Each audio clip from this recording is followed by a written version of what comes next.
Assalamualaikum warahmatullahi wabarakatuh. Perkenalkan, saya Harum Lestari dari kelompok 6C1 dengan NIM 1810301123. Nah, pada video kali ini saya akan menjelaskan atau melakukan pemeriksaan pada 5 saraf kranial. Nah, yang pertama itu ada nervus olfactorius. Nah, di mana nervus olfactorius ini bertujuan untuk mengetahui tingkat penciuman dari si pasien. Nah, untuk persiapannya kita membutuhkan tembakau, lalu kita membutuhkan kopi, dan kita membutuhkan teh.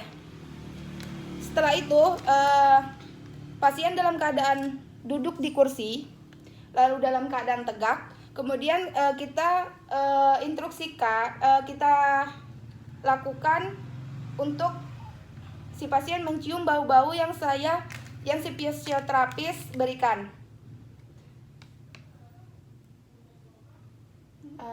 Ini tahu Mbak apa Mbak? Ini teh ya Mbak? Iya.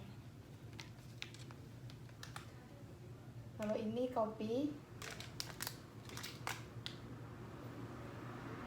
Kalau ini tembakau. Nah, di sini kita meminta si pasien untuk menutup mata dan menutup sisi satu hidungnya. Baik, mbaknya tutup mata, lalu satu hidungnya ditutup ya.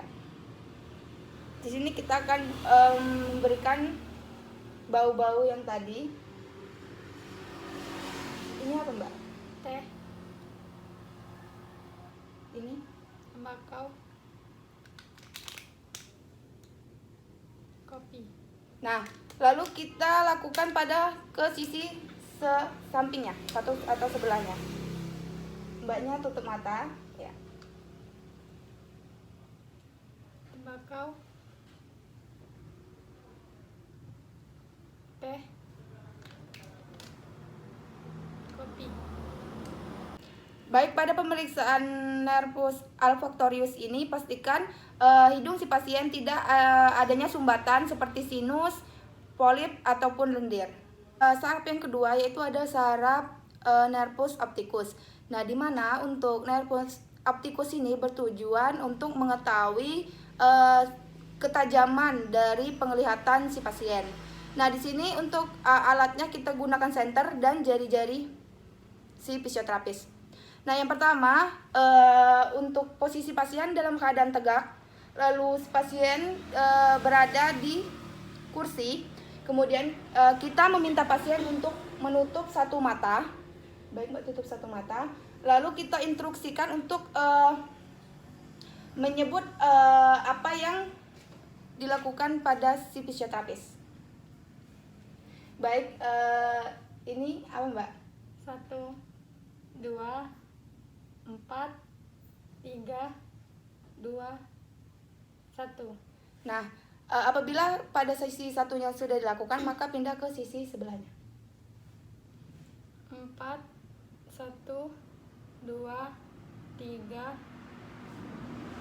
Nah, jika si pasien tidak bisa melihat, maka si pasien disuruh agak maju sampai pasien bisa melihat jari-jari yang digerakkan oleh si fisioterapis.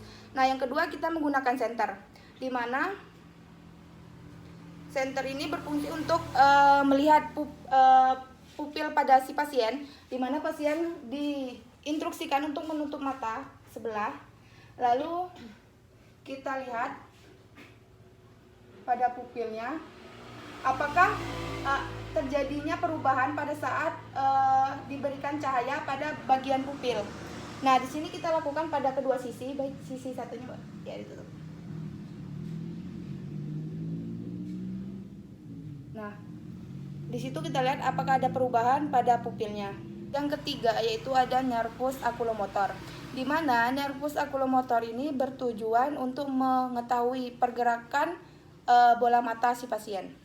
Nah, di sini si pasien dalam keadaan tegak lurus lalu duduk di atas kursi, lalu fisioterapis berada pada depan si pasien. Nah, di sini kita instruksikan si pasien untuk menggerakkan bola mata mengikuti pergerakan jari si fisioterapis. Baik yang Mbak, nanti gerakan bola matanya mengikuti jari saya ya Mbak. Baik.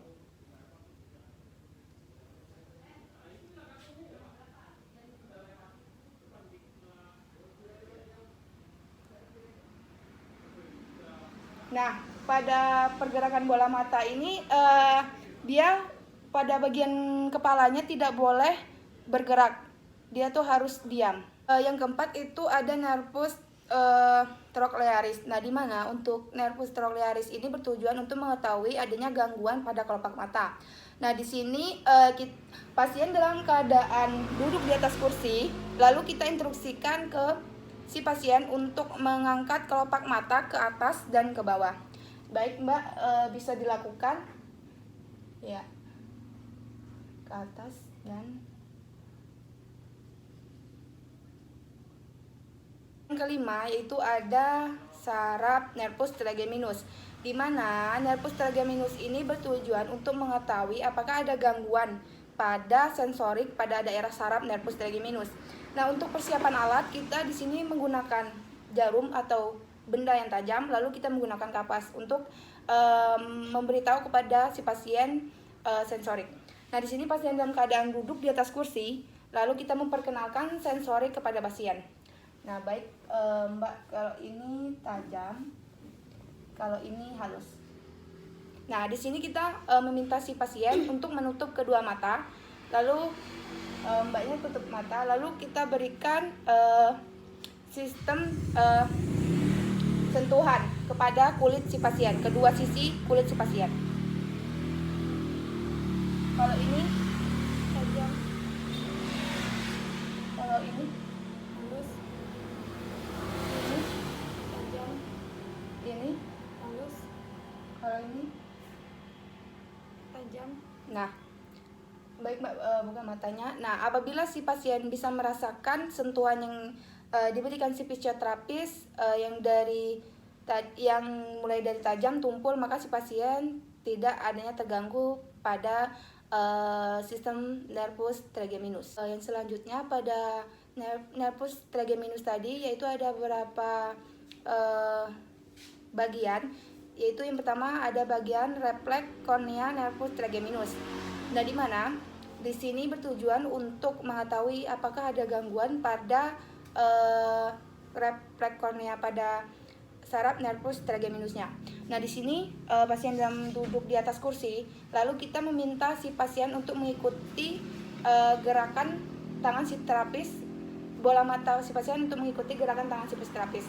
Nah, pada saat dia mengikuti gerakan, pada sebelah yang berlawanan kita oleskan dengan kapas pada area kornea.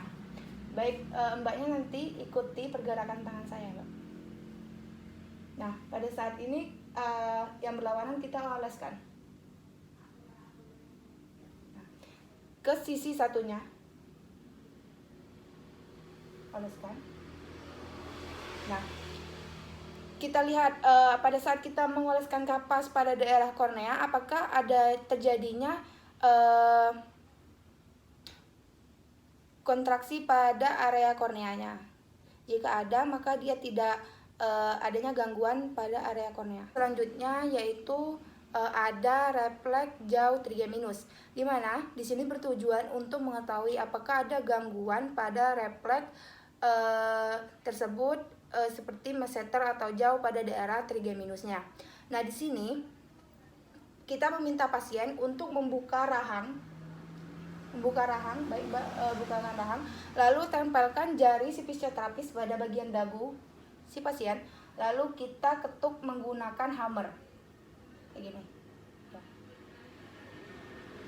Yang terakhir itu ada refleks motoris trigeminus. Nah, di mana ini bertujuan untuk mengetahui apakah ada gangguan pada motorisnya pada daerah nervus trigeminusnya. Nah, di sini kita menginstruksikan kepada si pasien untuk menggigit kedua gigi, kayak gitu, ya. Lalu di sini kita lakukan palpasi pada otot bagian sini. Apakah dia ada kontraksi atau tidak? Baik, selesai, Bu.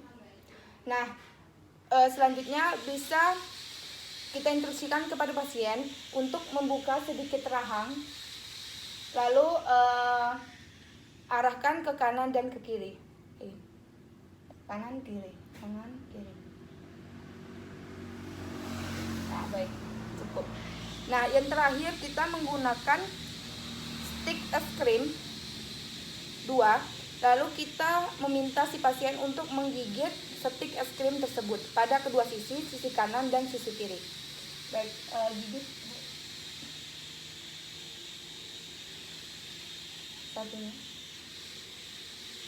Nah, di sini kita lihat apakah gigitannya itu sama kuat pada sisi kanan dan sisi kiri atau berbeda. Sekian penjelasan dari saya mengenai pemeriksaan pada 5 saraf